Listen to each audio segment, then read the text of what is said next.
रजीम बिस्मिल्लाहिर्रहमानिर्रहीम। आज हमारा प्रेस कॉन्फ्रेंस करने का मकसद जो 24 तारीख को जुडिशल कमीशन ऑफ पाकिस्तान का इजलास बुलाया गया है, उसके अंदर 4 जजेस को एलिवेट किया जा रहा है। 2 सिंध से, एक इस्लामाबाद से, एक लाहौर हाई कोर्ट से। जो सिंध से जजेस एलिवेट किए जा रहे हैं उसमें जस्टिस हसन अजहर रिजवी और जस्टिस शफी सिद्दीकी साहब, और जो इस्लामाबाद के चीफ जस्टिस हैं अतर मिनल्ला साहब, और लाहौर हाई कोर्ट के शाहिद वहीद साहब। जो हसन अजहर रिजवी साहब हमारे सिंध हाई कोर्ट से लिए जा रहे हैं, वो सीनियरिटी में सिंध हाई कोर्ट में नंबर 4 पर हैं, और जो जस्टिस शफी मोहम्मद सिद्दीकी हैं वो सीनियरिटी में नंबर 6 पर हैं। लाहौर हाई कोर्ट के जज साहब शाहिद वहीद साहब नंबर 4 पे हैं। सवाए अतर मिनल्ला साहब के ये तीनों जज साहिबान हमारा जो शुरू से सीनियरिटी फर्स्ट का मौक़िफ़ है उसकी वायलेशन के अंदर इनको एलिवेट किया जा रहा है।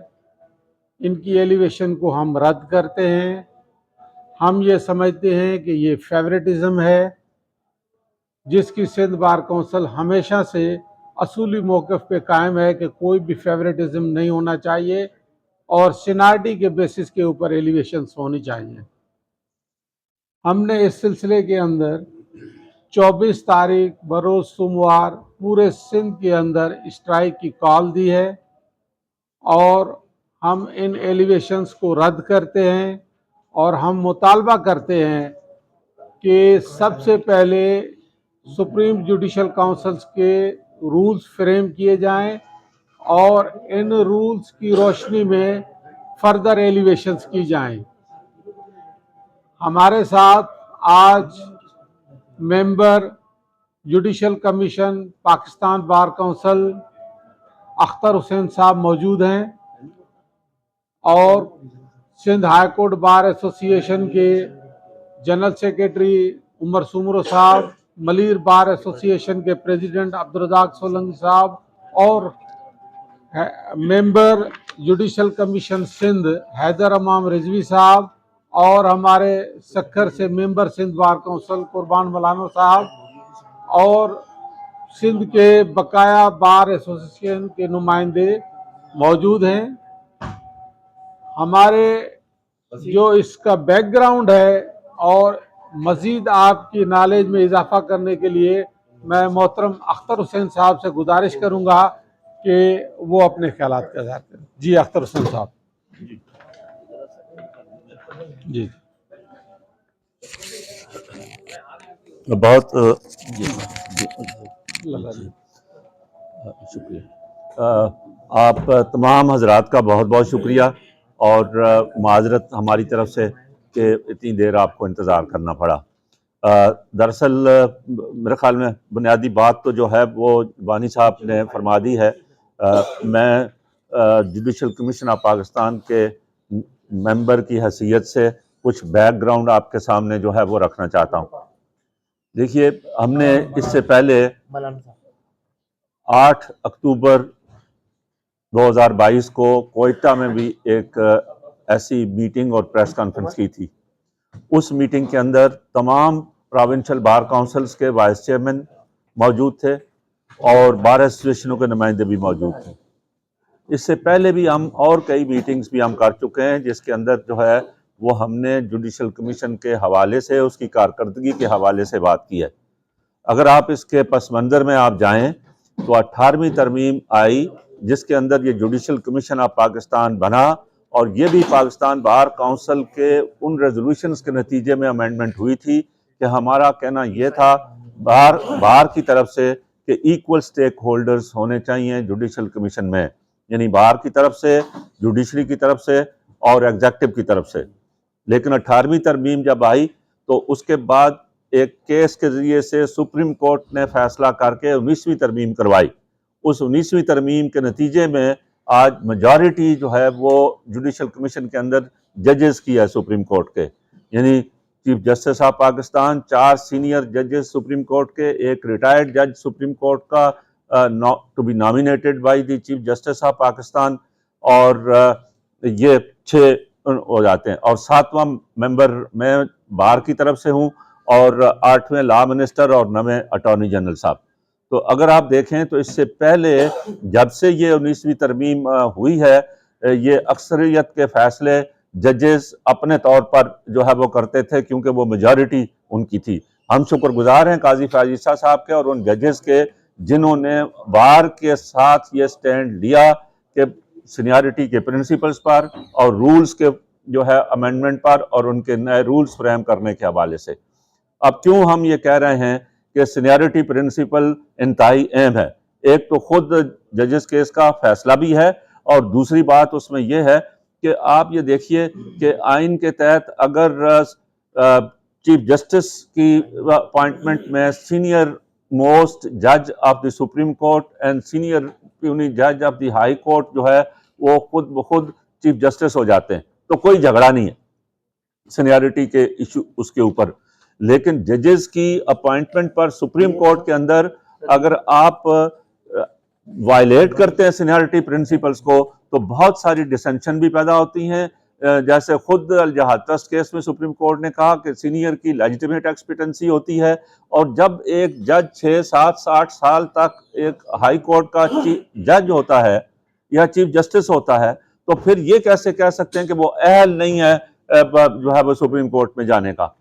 अब अगर जरा हमारे यहाँ आप देखें तो चीफ जस्टिस हमारे प्रोविंस के जो हैं उनका पहले उन्होंने 8वें नंबर वाले को जो है वो एलिवेट किया, और एक हमारे पूरे सिंध की जुडिशरी के अंदर देखें कि सीनियर जजेस में इस बात पर नाराजगी और डिसेंशन पैदा होना लाजमी था, तो फिर उन्होंने उनको एडहॉक जज जो है वो बना दिया।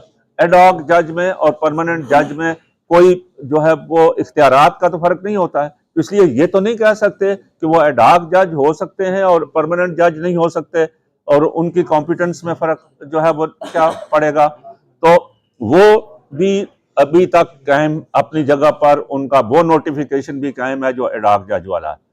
इसके बाद आप तीसरी चौथी दफा हो रहा है। इससे पहले जो जुडिशल कमीशन की मीटिंग हुई थी उसमें मेजॉरिटी से जो है वो मेंबर्स ने ये कहा था कि ये सीनियरिटी प्रिंसिपल को वायलेट करना गलत है, और ये जो अपॉइंटमेंट्स हैं उनको रद्द कर दिया गया था। अब दोबारा उन्होंने उसी तरह से उनको जो है वो जैसे जलवानी साहब ने बताया कि चौथे और छठे नंबर वाले को किया, और उससे पहले वाले 4 जजेस को जो है वो सुपरसीड किया गया है। हमने ये भी जो है वो ये कहा कि रूल्स के अंदर अगर कोई फर्ज किया कि ऐसी सिचुएशन है कि एक सीनियर को अगर आपको बाईपास करना है, तो उसके लिए रूल्स के अंदर कोई चीज मौजूद होनी चाहिए। तो रूल्स की अमेंडमेंट की हम शुरू से बात कर रहे हैं कि जो हमारे प्रेजेंट रूल्स हैं वो बहुत ही स्केची हैं, और वो सवाए चीफ जस्टिस के इख्तियारात के और कोई रूल में चीज क्राइटेरिया की मौजूद ही नहीं है कि क्या क्राइटेरिया होगा डिस्ट्रिक्ट जुडिशरी से जजेस की एलिवेशन का, क्या क्राइटेरिया होगा वकीलों के से जो है वो हाई कोर्ट के जजेस की अपॉइंटमेंट के लिए, और हाई कोर्ट से सुप्रीम कोर्ट के लिए क्या क्राइटेरिया मुकर्रर करते हैं। हमारी आज तक इससे पहले जो रूल्स की कमेटी बनती रही, उस रूल्स की कमेटी, हमें अफसोस से ये कहना पड़ता है कि रूल्स कमेटी उस वक्त बनाते हैं जब चीफ जस्टिस साहब रिटायर होने वाले होते हैं, और वो चीफ जस्टिस साहब headed by the senior puny जज ऑफ द सुप्रीम कोर्ट, और चीफ जस्टिस साहब रिटायर हो जाते हैं, वो कमेटी खत्म हो जाती है। तो पाकिस्तान बार काउंसिल 2019 से इस अमेंडमेंट के लिए रूल्स के अंदर तगोदाव कर रही है। हमने कुछ ड्राफ्ट भी इनको दिए हैं कि भाई अमेंडमेंट्स के, तो एक मीटिंग सिर्फ जब जस्टिस गुजार अहमद साहब रिटायर हुए, बंदियाल साहब उस कमेटी के चेयरमैन थे, तो उन्होंने नई कमेटी कायम नहीं की और खुद उन्होंने as a chief justice rules committee की सदारत की। वो 3 घंटे तक हमारी मीटिंग चली, अनडिसिसिव थी। उसके मिनट्स हमारे पास मौजूद हैं जिसके अंदर लिखा हुआ है कि हम फर्दर डेलिब्रेशंस के लिए एडजॉर्न कर रहे हैं।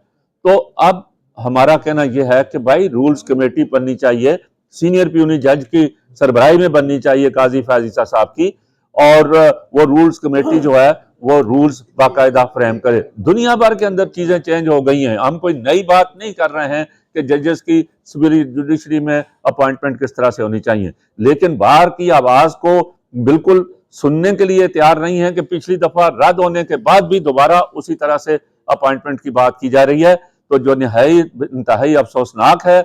और पूरी पाकिस्तान की बार और लीगल फेटर्निटी इसके ऊपर यक आवाज है कि सीनियरिटी प्रिंसिपल को प्रिवेल करना चाहिए और सीनियरिटी प्रिंसिपल को किसी तरह से वायलेट नहीं करना चाहिए।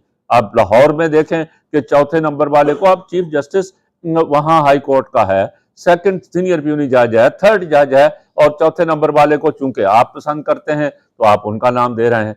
हमें इन जजेस के ऊपर नहीं है, हमें ये कहना है कि बुनियादी असूल के खिलाफ बात है जो ये की जा रही है। लिहाजा हम मजबूर हो रहे हैं कि भाई हम स्ट्राइक की कॉल भी दें और प्रोटेस्ट भी करें, इसके बाद हम और भी इससे ज्यादा, और हम तो इस मुल्क की पार्लियामेंट को भी, पार्लियामेंटेरियंस को भी हमने कापियां भेजी हैं कि भाई आप ये 19th अमेंडमेंट को स्क्रैप करें और 18th अमेंडमेंट पर चले जाएं, या फिर उस जगह पर जाना पड़ेगा कि ये सारी जो हमने कमीशन बनाया ही है वही जो है वो सिस्टम गलत था, क्योंकि they have failed to deliver. आप हमारी हाई कोर्ट की, सिंध हाई कोर्ट को देख सकते हैं कि सिंध हाई कोर्ट के साथ क्या है कि देखिए 17 जजेस में 7 जजेस, कोई कोटा कॉन्स्टिट्यूशन में तो नहीं लिखा हुआ है, लेकिन माजी से ये चीजें आ रही हैं कि 7 जजेस लाहौर हाई कोर्ट से अपॉइंट होते हैं सुप्रीम कोर्ट में, 5 सिंध हाई कोर्ट से, 2 केपी से, 2 बलोचिस्तान से, 1 इस्लामाबाद से। तो अब आप सिंध हाई कोर्ट से 3 जजेस रिटायर हुए हैं, 3 वैकेंसी सिंध हाई कोर्ट की हैं, क्यों तीसरी वैकेंसी जो है वो हमारी सिंध का पंजाब को दी जा रही है और सिंध से 2 जजेस को एलिवेट किया जा रहा है? तो श्रीयन हमारी, हम समझते हैं कि ये हमारी प्रोविंशियल ऑटोनॉमी के ऊपर भी सवाल है और हमारी जुडिशल इंडिपेंडेंस के ऊपर भी सवालात हैं, और ये सवालात पूरी लीगल फेटर्निटी बगैर किसी फर्क के, बगैर किसी इख्तलाफ के यक आवाज में जो है वो कह रहे हैं। तो हम समझते हैं कि जुडिशल कमीशन ऑफ पाकिस्तान और खासकर चीफ जस्टिस ऑफ पाकिस्तान साहब इस बात को, हमारी को गौर करेंगे, सुनेंगे और अपने इस जो उन्होंने मौजूदा जो उन्होंने पेश किया है रेफरेंस फॉर एलिवेशन, इसको वो रिकॉल करेंगे, except the chief justice of Islamabad high court, क्योंकि वो सीनियर मोस्ट हैं और चीफ जस्टिस है। Thank you. अब हम Umar Soomro sahab general secretary Sindh high court bar association से गुजारिश करेंगे कि जी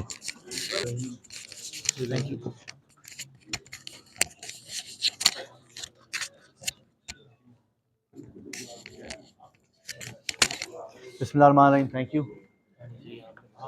माफ़ कीजिएगा, ज़रा प्रेस कॉन्फ्रेंस देर से शुरू हुई।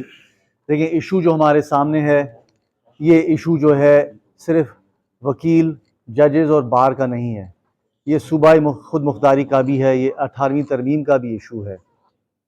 पिछली जुडिशल कमीशन की मीटिंग जो थी वो बहुत कंट्रोवर्शियल रही, उसके ऑडियो टेप्स लीक हुए या रिलीज हुए without the consent of the other members of the Judicial Commission. उससे बड़ी एम्बैरेसिंग सिचुएशन भी क्रिएट हुई।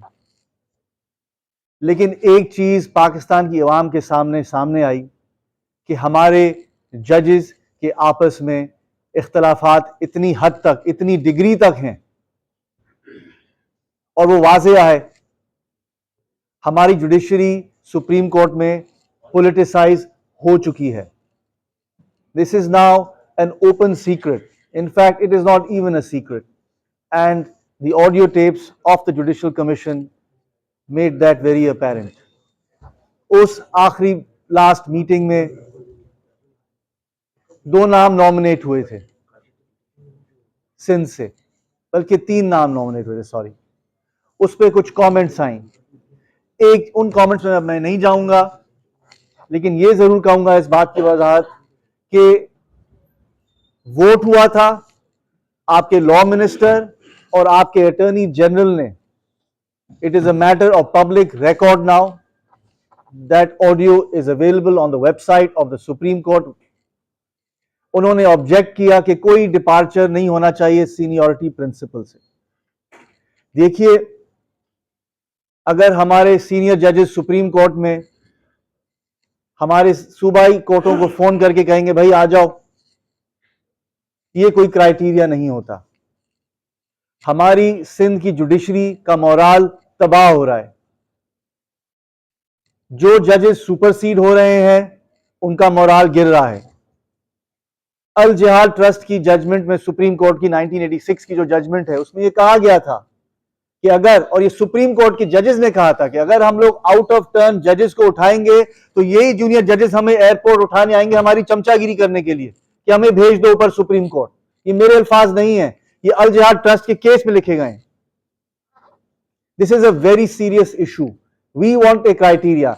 जिस तरह अख्तर साहब ने कहा कि सुप्रीम कोर्ट का चीफ जस्टिस कैसे बनता है, सीनियरिटी पे ही बनता है ना, कोई क्राइटेरिया तो नहीं है।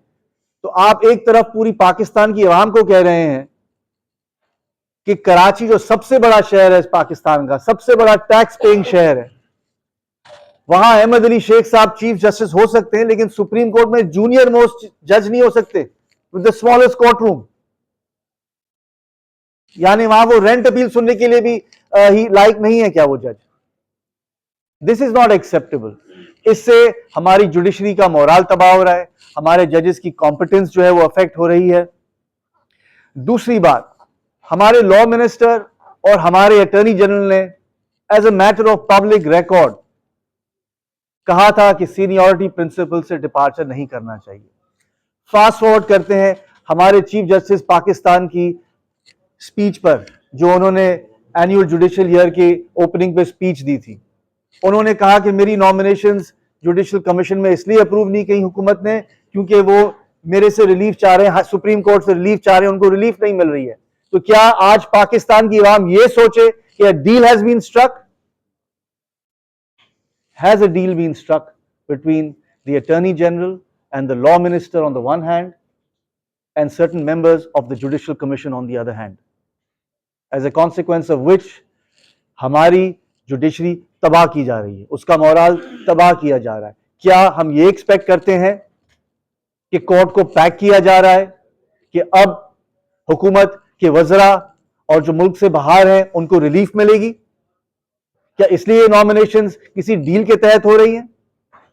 इसका क्या इंपैक्ट होगा पाकिस्तान की आवाम पर, पाकिस्तान के जुडिशियल सिस्टम पे, which ranks among the lowest in the world and with the highest privileges to?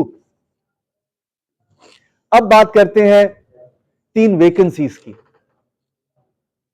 And this is an important issue and I am sorry if it offends certain people. क्या Sindhi speaking जज लायक नहीं है supreme court जाने के लिए? क्या out of turn promotions में Sindhis का कोई हक नहीं है क्या? वैसे तो हम आउट ऑफ टर्न प्रमोशंस के खिलाफ हैं। मैं किसी जज का नाम नहीं लूंगा, लेकिन एक ऐसे वेरी कॉम्पिटेंट सिंधी जज का नाम गया था, but his name was, it appears, dropped because he would have been Chief Justice of Pakistan for at least 3 years.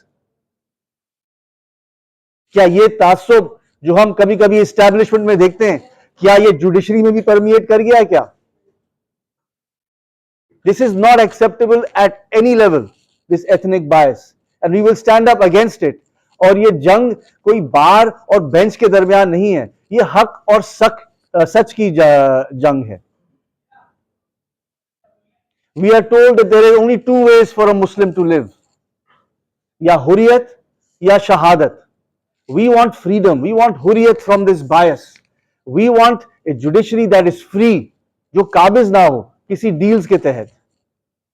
And this ethnic dimension is very important because there is an impression, जिस तरह अख्तर साहब ने भी कहा कि एक tradition है और उन ट्रेडिशंस को आप डिपार्ट नहीं कर सकते। बरतानिया में तो आइन लिखी नहीं है, वो पूरा आइन ट्रेडिशंस पे चल रहा है। There is a tradition that this province shall be represented in certain numbers in the Supreme Court. हम जानते हैं कि एस्टैब्लिशमेंट को खास मोहब्बत है सिंध और बलूचिस्तान से, लेकिन हम ये नहीं चाहते कि यही चीज रिफ्लेक्ट करे हमारे जुडिशियल अपॉइंटमेंट्स में। अब मैं आता हूं the power of the Chief Justice of Pakistan to make nominations. पिछले साल Sindh high court bar association ने एक पिटिशन फाइल की थी सुप्रीम कोर्ट में। रजिस्ट्रार सुप्रीम कोर्ट ने वो पिटिशन गुलजार साहब के सामने पेश ही नहीं की और उसको उधर ही रद्द कर दिया। I am happy that mister justice Mansoor Ali Shah की जो जजमेंट आई है सुप्रीम कोर्ट की, उसमें उन्होंने कहा कि रजिस्ट्रार के पास अब ये पावर नहीं है। वहाँ हमने बहुत सी चीज़ें चैलेंज की हैं। हमने क्राइटेरिया कहने को कहा है उस पिटिशन में, रूल्स कमेटी को दोबारा एक्टिवेट करने को कहा है। हमने ये भी कहा है कि चीफ जस्टिस ऑफ पाकिस्तान की जो सोल पावर है कि मैं ये 3 जजेस यहाँ से उठा रहा हूँ, एक जज बलूचिस्तान से और वहां से मैं 2 उठा रहा हूँ, this power is so unstructured and should not vest in one person, और हम इसके खिलाफ हैं। हम ट्रांसपेरेंसी चाहते हैं अवाम के लिए, हम चाहते हैं कि हमारी जुडिशरी में ट्रांसपेरेंसी आए ताकि अवाम को जुडिशरी पे कॉन्फिडेंस आए और वो पंचायत पे अपने फैसले नहीं करवाएं, सेक्टर इंचार्जेस के पास नहीं जाएं और बडेरों के पास नहीं जाएं, क्योंकि वहां उनको बेहतर या जल्दी इंसाफ मिलेगा। We respect our judiciary. We expect that it will continue to work. We have full confidence in it. But we oppose this opaque manner. इसमें कोई ट्रांसपेरेंसी नहीं है। और मैं आखिर में ये कहूंगा कि Sindh high court bar association, Sindh bar council के मेंबर्स और जितने भी वकला हैं पाकिस्तान में, वो चाहते हैं कि कोई क्राइटेरिया बने जिससे मुल्क को कॉन्फिडेंस आए नॉमिनेशंस में। Thank you. बिस्मिल्लाहिर्रहमानिर्रहीम। हमारे दोस्तों ने तफसील में बताया। मैं ये गुजारिश करूंगा कि ये जो सीनियरिटी वायोलेशन हो रही है, ये जो चीफ जस्टिस साहब हलफ उठा रहे हैं, ये उसकी भी वायोलेशन है, जिसमें वो कहते हैं कि बिला रग़बत व अनाद, विदाउट फियर एंड फेवर, ये उस चीज़ की वायोलेशन हो रही है। वो तो अपने कसम की जो ओथ उठाया है उसकी भी खिलाफ वर्जी कर रहे हैं। तो इसके लिए मेरा ख्याल है चीफ जस्टिस को इस चीज़ को भी हमें देखना पड़ेगा। और मैं इस मीडिया की तवज्जो से ये सवाल भी कर रहा हूँ चीफ जस्टिस से कि इसकी वजाहत वो खुद करें। और दूसरी चीज़ ये है कि जब मुशर्रफ दौर में जजेस के साथ जो कुछ हुआ, हम मुकला ने इतनी बड़ी तहरीक चलाई, इसलिए चलाई थी कि जुडिशरी बहाल हो और इस मुल्क में आइन और कानून की बालादस्ती हो। अब ये सिस्टम और इस जज साहबान ने बहाली के बाद, जैसे अली अहमद खुद ने एक दफ़ा कहा था अपनी तकरीर में, ये तो कुछ और ही बन बैठे हैं, न मुल्क का ख्याल है, न इंसाफ का ख्याल है, न अवाम का ख्याल है, न अपने जजेस का ख्याल है। जो अपने घर में इंसाफ नहीं कर सकते वो पब्लिक को क्या इंसाफ देंगे? जब अपने भाइयों के साथ जो उनके साथ बेंच में बैठते हैं जज बन के, उनको ये उनके साथ तो इंसाफ कर नहीं सकते।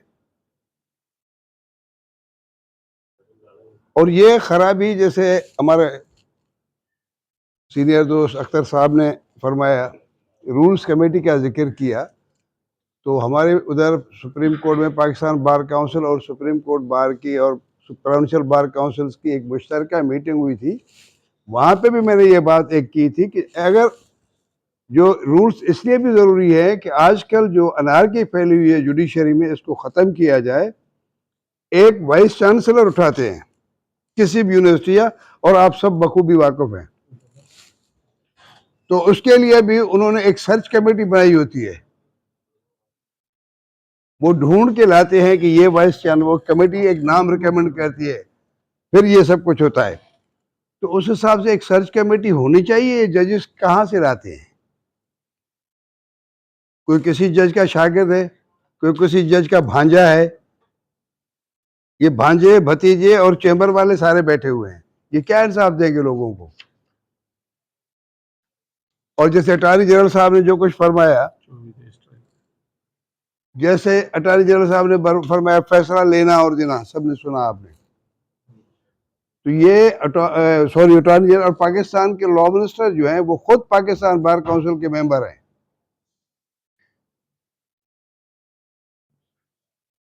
ये उनके ऊपर भी सवालिया निशान है।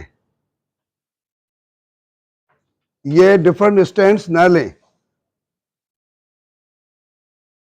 तो हम ये कहते हैं कि इन जज साहबान को इंसाफ करना चाहिए। इंसाफ की शुरू पहले साबित करें कि हम घर में भी इंसाफ कर रहे हैं। सीनियरिटी प्रिंसिपल उनको फॉलो करनी पड़ेगी। और इस सिलसिले में हमने ये फैसला किया है कि 24 तारीख को हम पूरे सूबे में हड़ताल की कॉल देते हैं आज अभी।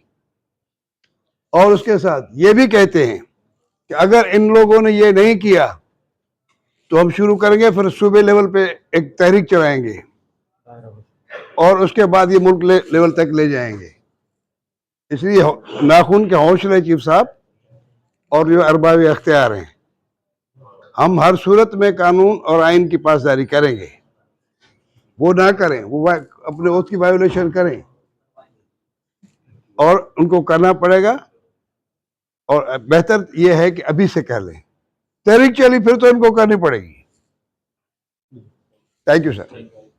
मैं अभी सक्कर से मेंबर काउंसिल के नुमाइंदे अख्तर हुसैन साहब ने बहुत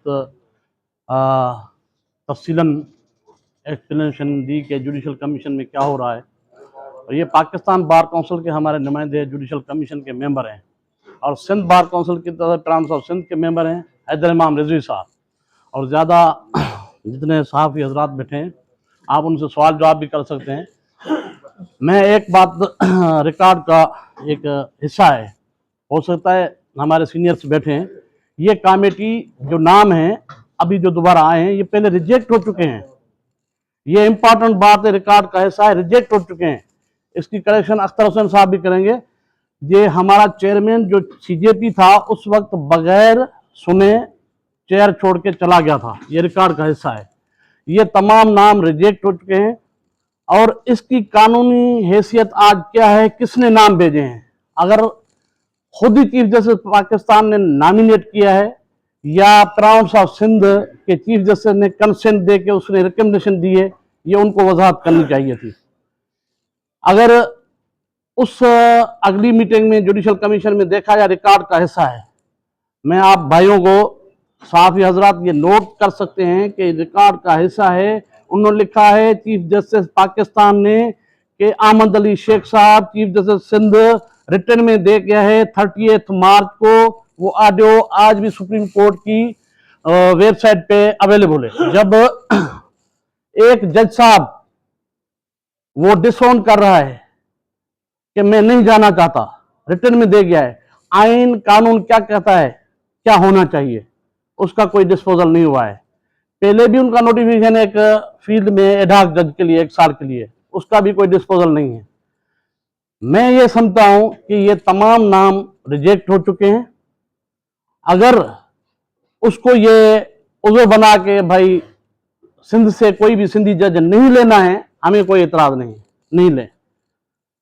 एक बात ये रिकॉर्ड का हिस्सा है कि अगर कहा जाए, हम आज भी तायद करते हैं कि उस वक्त के जो हमारे एक्स चीफ जस्टिस सिंध रहे हैं सरमद जलाल ओस्मानी साहब ने कहा कि अकील अब्बासी साहब इज मच मोर कॉम्पिटेंट, कि उसका नाम क्यों नहीं रिकमेंडेशन हो रहा है। इरफान सादात साहब के लिए भी कहा गया उसका नाम क्यों नहीं रिकमेंडेशन हो रहा है, और इनका डिस्पोजल हमारे चीफ जस्टिस सिंध का क्यों नहीं हो रहा है।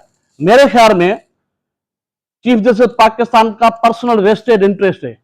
कोई गलत काम लेना चाहता है चीफ जस्टिस सिंध से, बिल्कुल ये बात मेरी रिकॉर्ड का हिस्सा होना चाहिए, ये वहां तक पहुंचना चाहिए कि किसी को ब्लैकमेल करना हो और इस तरीके से किसी से काम लेना हो और वो रिटर्न में दे, उसका डिस्पोजल नहीं हो कि उसको कहां भेजना है, शरीयत कोर्ट भेजना है, एडहॉक जज बनना है, सुप्रीम कोर्ट का जज बनना है, कानून इजाजत क्या दे रहा है, या रिटायर्ड करना है, it deem to be retired अगर जो डिसऑन कर रहा है। सिंध की जुडिशरी पिछले 5 साल से क्या हो रहा है ये हम तमाशा देख रहे हैं। हमारे लीडर बैठे हैं, हम यही कहते हैं हम वर्कर हैं, हम सिंध के लोगों की बात कर रहे हैं। जो आजकल चल रही है जुडिशरी में समझा पावर एंजॉय हो रहा है जजों का, ये सिविल सर्वेंट बन के बैठे हुए हैं। जस्टिस गुलजार ने ब्लैकमेल करके अहमद अली शेख के खिलाफ बड़े बड़े नोटिस निकाले, कैसे ये करप्शन है, फिलहाल वकील की मार्फत उन्होंने पिटीशन खुद दायर की, फिर अपने नाम अपनी मर्जी से मंगवाए, उनने भी अपने नाम अपनी मर्जी से एलिवेशन करवा के वो भी अल्लाह हाफिज करके चला गया।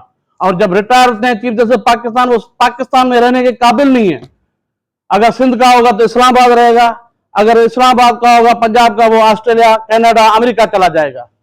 मेरे ख्याल में अभी पाकिस्तान की अवाम को भी सोचना चाहिए, सिविल सोसाइटी को भी सोचना चाहिए, हमें रोडों पे निकलना चाहिए।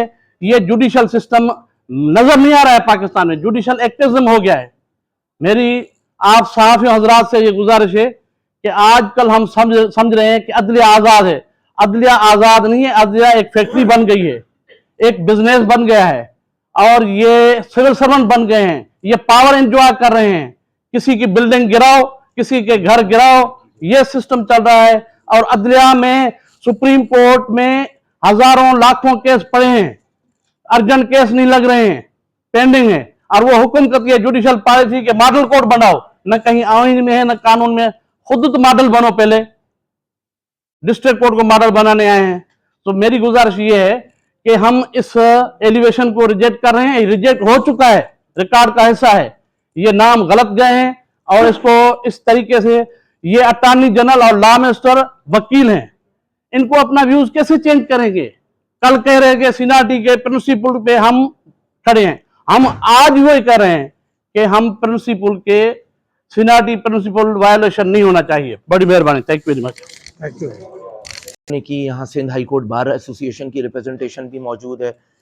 हमारी उमर सोमरो साहब की सूरत में शहाब सरकी साहब से भी बात हुई है, चंद लम्हों में वो भी आ जाएंगे। President Sindh high court bar association, member judicial commission Pakistan मौजूद थे, वाइस चेयरमैन साहब, चेयरमैन एग्जीक्यूटिव कमेटी, और इतनी बड़ी तादाद में हमारे across the board from Larkana to Karachi सारे सिंध बार काउंसिल के मेंबरान मौजूद हैं।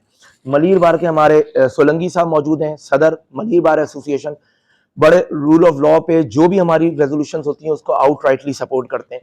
सिर्फ एक बात आपके सामने रखना चाहता हूँ कि जो बातें की अख्तर साहब ने, उमर सोमरो साहब ने, कुर्बान मलानो साहब ने, यहाँ मसला ये है कि जो सीनियरिटी प्रिंसिपल डिविएट हो रहा है और जिस तरीके से डिविएट किया जा रहा है और जिस तरीके से ये अटेम्प्ट की जा रही है, मुझे जुडिशल कमीशन का पर्पस लगता है कि एक तरीके से ये तो फर्दर मलाइन करने का एक प्रोसेस हो गया हमारी जुडिशरी को, हमारे सीनियर जजेस को, और उनको ये बावर कराया जाता है, बार बार बावर कराया जा रहा है कि आप कॉम्पिटेंट नहीं है।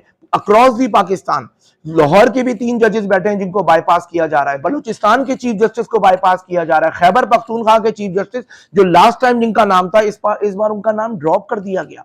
इसी तरीके से सिंध के 3 जजेस को गुज़िश्ता 2 सालों से इस बुनियाद पे कंसिडर नहीं किया जा रहा कि नहीं जी आप सुप्रीम कोर्ट नहीं आ सकते, कोई तौजी, कोई वजह नहीं बताई जा रही। मुझे सिर्फ एक बात याद आती है, उमर सोमरो साहब की बात को आगे बढ़ाऊंगा। 1954 या 53 की बात है, जस्टिस थे हमारे अकरम साहब, एक बंगाली जज था, सीनियर जज था जिसको चीफ जस्टिस पाकिस्तान बनना था। उस वक्त की स्टैब्लिशमेंट ने एक साजिश की। उस साजिश के तहत उस वक्त कहा गया कि जी हम अंग्रेज को लेकर आ जाते हैं चीफ जस्टिस के तौर पे, बरतानिया से बुला लेते हैं, क्योंकि अभी हम लोग आजाद हुए। तो उस चीफ जस्टिस ने वॉलंटियर किया, उसने कहा नहीं जी आप पाकिस्तान का ही कोई चीफ वो बना ले, मेरा नंबर बनता है, लेकिन अगर आप लोग मुझ पे राजी नहीं है तो वो लेकर आए जस्टिस मुनीर। उस सिया किरदार को आप जानते हैं जिसने पाकिस्तान तोड़ने की बुनियाद रखी। पाकिस्तान टूटने की वजूहात जर्नैल नहीं है, ये जजेस हैं। उसने 54 में मौलवी तमीजुद्दीन केस बुनियाद बना कि हाँ पाकिस्तान गलत कायम हुआ, और ये पाकिस्तान बंगालियों के लिए कायम नहीं हुआ, मुसलमानों के लिए कायम नहीं हुआ। बंगाली एक अलग नेशन है, सिंधी एक अलग नेशन है, मुहाजिर अलग है, पंजाबी अलग है, किसी के लिए पाकिस्तान कायम नहीं हो। पाकिस्तान इस तरीके से मुख्तलिफ इकाइयों के लिए कायम नहीं किया गया था। वहां 40 की रेजोल्यूशन का डिविएशन सामने आया। यह बताया गया कि पाकिस्तान 40 की रेजोल्यूशन पे कायम नहीं हुआ, 1940 की रेजोल्यूशन पे। दोस्तों, जस्टिस अकरम का ना बनना, उस वक्त पाकिस्तान की मौलवी तमीजुद्दीन का जजमेंट आना, और आखिर वक्त तक, मरते दम तक मौलवी जस्टिस मुनीर इस बात को अपने जस्टिफाई करते रहे, शर्मिंदा रहे। लेकिन आजकल तो शर्मिंदा होने वाले भी नहीं है। ये जुडिशरी वो जुडिशरी है जो आपके 3 वजीर आजम खा गई। जुल्फकार अली भुट्टो का मर्डर, जो जुडिशल मर्डर हुआ, आज भी दुनिया में आप मुंह दिखाने के काबिल नहीं है जुडिशरी कि कैसे इन्होंने दे दिया। उस पर रेफरेंस फाइल किया प्रेसिडेंट ऑफ पाकिस्तान ने, उस रेफरेंस को नहीं सुनेंगे। इस रेफरेंस को सुन लिया जिसके तहत उन्होंने पंजाब में गवर्नमेंट चेंज कर दी, और फिर हमारा लॉ मिनिस्टर जो हमने अपनी रेजोल्यूशन का हिस्सा बनाया है, वो law minister, federal law minister, आपका अटॉर्नी जनरल ऑफ पाकिस्तान, जिनकी रिकॉर्डिंग मौजूद है, कि हम क्या कहते हैं। उन्होंने कहा कि सीनियरिटी प्रिंसिपल होना चाहिए। अख्तर हुसैन साहब के मौकिफ की हिमायत की कि जी बार एसोसिएशन जो कह रही है, खुद हमारे लॉ मिनिस्टर जो तारड़ साहब हैं वो बार काउंसिल के मेंबर भी हैं। लेकिन आज क्या बात हुई कि उनकी खुफिया मीटिंग के बाद जो अवाम में फैली हुई है, जो मीडिया में आई हुई है, जो बार काउंसिल जो बार एसोसिएशन में आई हुई है, कि दोनों के मौके के बाद फौरी तौर पे 2 दिन के नोटिस पे चीफ जस्टिस पाकिस्तान साहब एक इजलास बुला लेते। और चीफ जस्टिस पाकिस्तान साहब पिछले इजलास के बाद कहते हैं मुझे बड़ा अफसोस है कि मैंने पंजाब की गवर्नमेंट खत्म की, वो 63 डे पे मैंने एक जजमेंट दिया तो अटॉर्नी जनरल और लॉ मिनिस्टर साहब मेरे खिलाफ हो गए। तो अब क्या डील हुई है बताया जाए ना मीडिया को आके। और ये किस मुंह से पब्लिक के सामने जाएंगे? अटॉर्नी जनरल और लॉ मिनिस्टर पब्लिक के सामने जाके जवाब देंगे? किस मुंह से जाके वो सिंध में आके फेस करेंगे कि आप एक जज को, 3 सीनियर जजेस को, अहमद अली एम शेख साहब, आपका इरफान सादत साहब और अकील अब्बासी साहब को बगैर किसी वजह के, कोई जवाब दिए बगैर आप ड्रॉप कर रहे हैं। एक आदमी पूरे सिंध को लीड कर रहा है, चीफ जस्टिस बना हुआ 5.5 साल हो गए, और आप कहते हैं कि सुप्रीम कोर्ट जाने के काबिल नहीं। हाँ काबिल है सुप्रीम कोर्ट जाने के, अगर एडहॉक चला जाए। अगर एडहॉक चला जाए, एडहॉक जाएगा तो आपने उनसे बहुत सारे डिसीजंस लेने। हमें तो खदशा ये है, ये जो कल होने जा रहा है, ये खदशा ये है क्यूरेटिव रिव्यू आज भी सुप्रीम कोर्ट के सामने विड्रॉ नहीं की गई फेडरल गवर्नमेंट की तरफ से।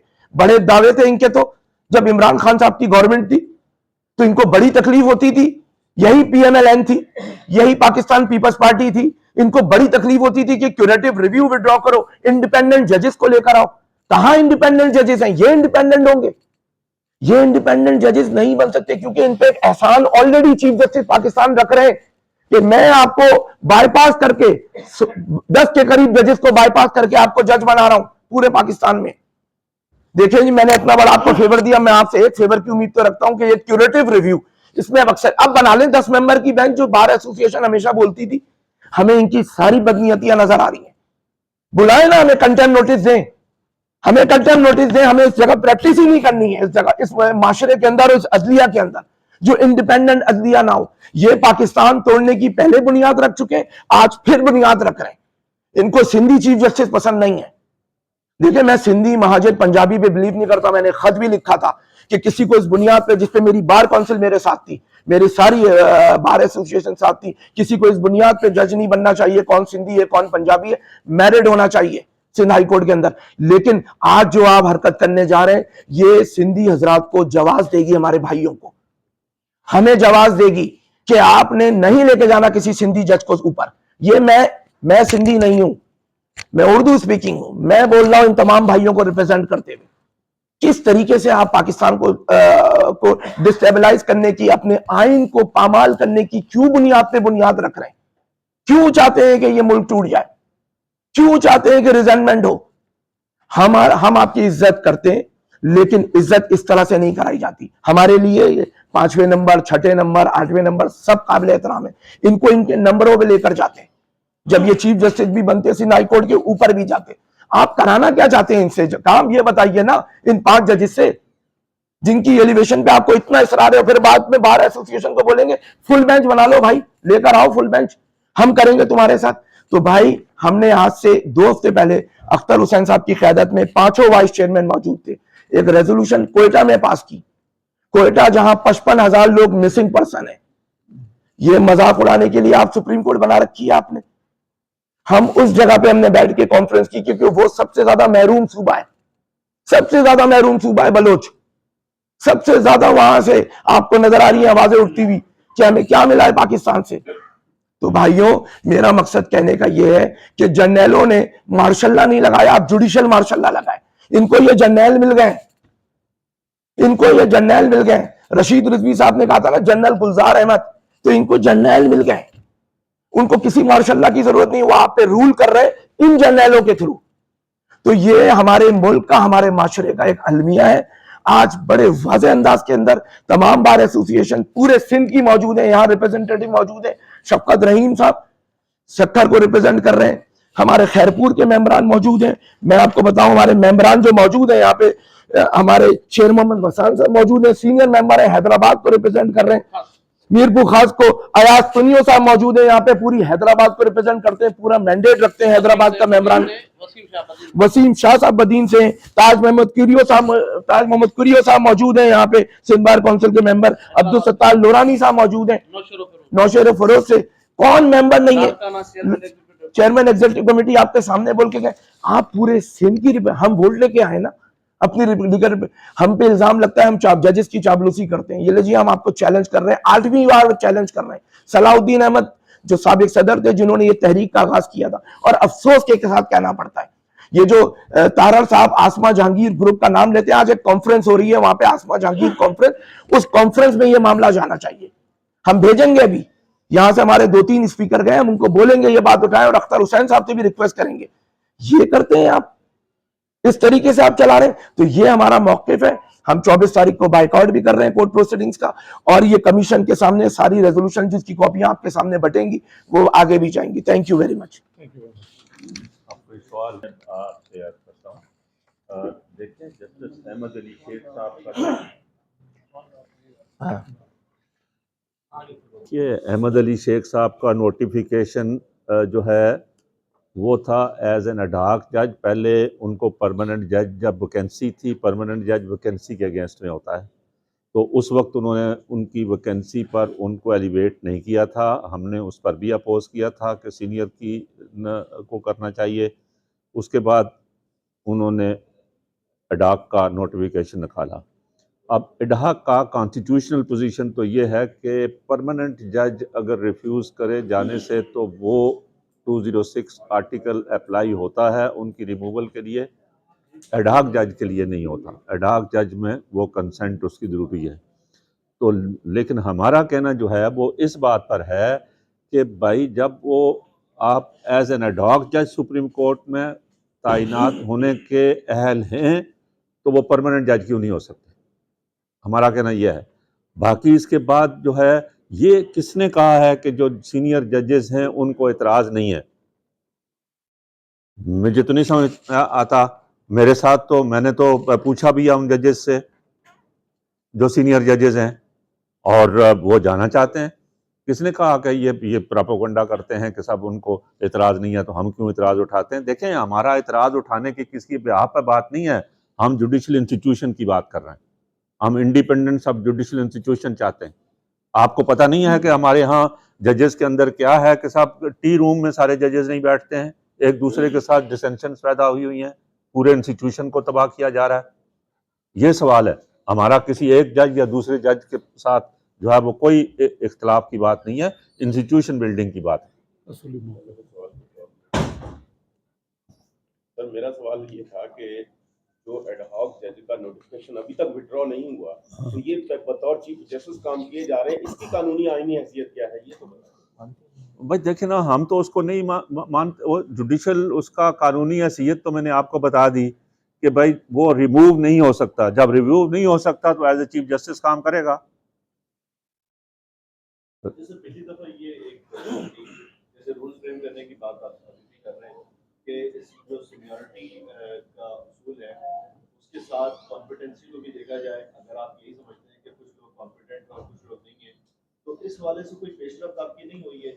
देखिए, इसी वजह से मैं मोहतरम ये बात हम कह रहे हैं रूल्स के अंदर अमेंडमेंट की कि देखें, एनालिसिस सिर्फ जजमेंट की बुनियाद पर नहीं होता, सब्जेक्टिव है।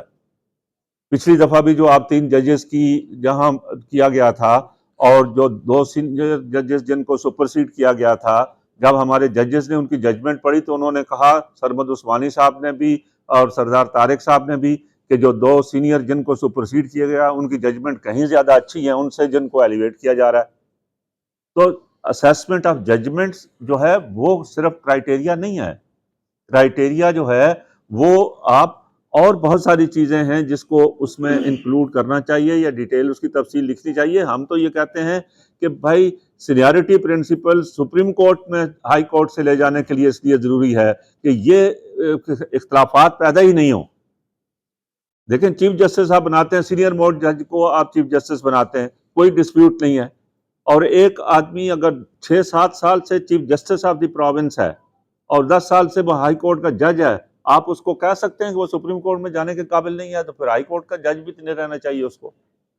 ये सब्जेक्टिव बातें हैं और ये डिस्क्रिशनरी पावर्स हैं, जो डिस्क्रिशनरी पावर्स नहीं छोड़ना चाहते हैं और पिक एंड चूज करना चाहते हैं अपनी मर्जी का।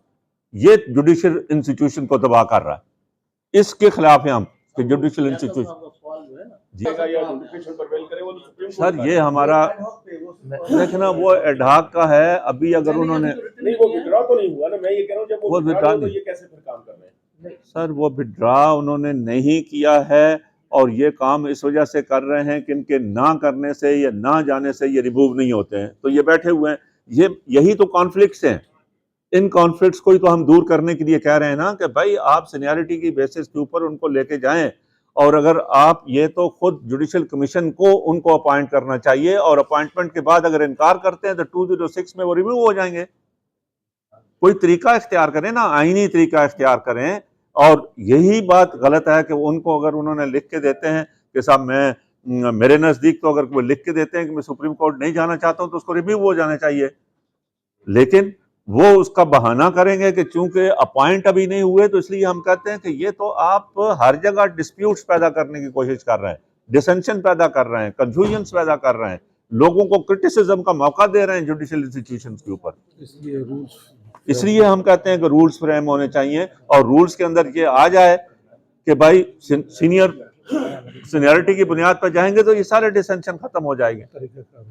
हम तो चीफ ऑफ आर्मी स्टाफ का भी कहते हैं कि वहां भी सीनियरिटी पर चला जाना चाहिए, जहां आप नहीं जाना कहना चाहते हैं, हम इस कहते हैं सीनियरिटी प्रिंसिपल होना चाहिए। अख्तर साहब, आप लोग हर 2 महीने के बाद अहमद अली शेख साहब के हमायत में यहाँ बैठ के बोलते हैं, लेकिन वो तो वहीं के वहीं बैठे हुए हैं, वो जूनियर्स के नाम क्यों रेकमेंड करते हैं? वो कहते नहीं मैं भेजता बता नाम, तब खुद ले जाए उठा के। भाई हम देखिए, आपकी एक बात तो एक बात आपकी गलतफहमी दूर करना चाहते हैं, विद रिस्पेक्ट टू यू, हम कोई अहमद अली शेख की हमायत के लिए नहीं बैठे हुए। बहुत सारे हम में से अहमद अली शेख साहब से बहुत सारी चीजों पर इख्तिलाफ करते हैं, हम तो इंस्टीट्यूशन की बात कर रहे हैं भाई। और अहमद अली शेख साहब अगर जो है जो कुछ वो अगर किस तरह की एलिवेशंस कर रहे हैं उसके ऊपर भी हमारी तनकीद हम करते रहे हैं, उसकी अपॉइंटमेंट के ऊपर भी हमने जुडिशियल कमीशन का रिकॉर्ड का कम से कम वकीलों का नुमाइंदा तो मैं हूं, और मैं अपने तौर पर अपनी बरादरी के सामने सरखरू हूं कि किसी अपॉइंटमेंट के ऊपर अगर मैंने जो सही नहीं है, एतराज नहीं किया तो मुझे कहें, हाँ वो हाई कोर्ट में हो या सुप्रीम कोर्ट में हो। और मैं समझता हूं कि उसी एतमाद का नतीजा था कि मुझे दूसरी बार भी बार काउंसिल ने मुत्तफिका तौर पर दोबारा भेजा। मैं उसका कोई क्रेडिट नहीं है, मेरा फर्ज है। अगर मैं कहीं अपने फर्ज में कोताही करूंगा तो मेरी फ्रेटर्निटी, मेरी काउंसिल और हमारी बार काउंसिल्स मुझे विड्रॉ कर सकती हैं। मैं इनकी बात को एक बात लियाकत साहब, मैं एक मजीद इजाफा करूंगा, हमारे मोहतर हैं, सीनियर हैं, कि सिंध बार काउंसिल का हमेशा वाज़े मौक़िफ़ रहा है कि सीनियरिटी प्रिंसिपल को फॉलो करें, ना तो जो अभी एलिवेट किए जा रहे हैं या इससे पहले किए गए थे या जिनको छोड़ा गया है। हमारा किसी शख्सियत के खिलाफ नहीं है, हमारा एक असूली मौक़िफ़ है। असूली मौक़िफ़ को हमने कल भी सपोर्ट किया था, आज भी सपोर्ट कर रहे हैं। जब भी सीनियरिटी प्रिंसिपल की वायलेशन होगी, सिंध बार काउंसिल उसके खिलाफ खड़ी होगी, पाकिस्तान बार काउंसिल उसके खिलाफ खड़ी होगी। इसलिए हम दोबारा चाहते हैं, दोबारा मुतालबा दोहरा देते हैं कि जुडिशियल कमीशन के जो रूल्स हैं उनको फ्रेम करें, एक तरीक़ाकार वाज़े करें और उस तरीक़ाकार और उन रूल्स को फॉलो करते हुए मज़ीद एलिवेशंस की जाए। नहीं, मैं इनकी बात जलवानी साहब ने सही फरमाया, ना सिर्फ सिंध बार काउंसिल बल्कि पाकिस्तान बार काउंसिल और पांचों बार काउंसिल्स ने मुश्तरका तौर पर जो रूल्स की अमेंडमेंट का, मैंने पांचों बार काउंसिल्स के नुमाइंदों को जो जुडिशियल कमीशन में है, हमारे हैदर साहब मौजूद हैं, बाकी हैं, हमने रूल्स अमेंडमेंट के लिए उनसे कहा है। उसकी मीटिंग ही नहीं बुलाते, कमेटी नहीं तश्कील देते। मसाइल तो इंस्टीट्यूशनल मसाइल हैं, कोई किसी शख्सियत का जी।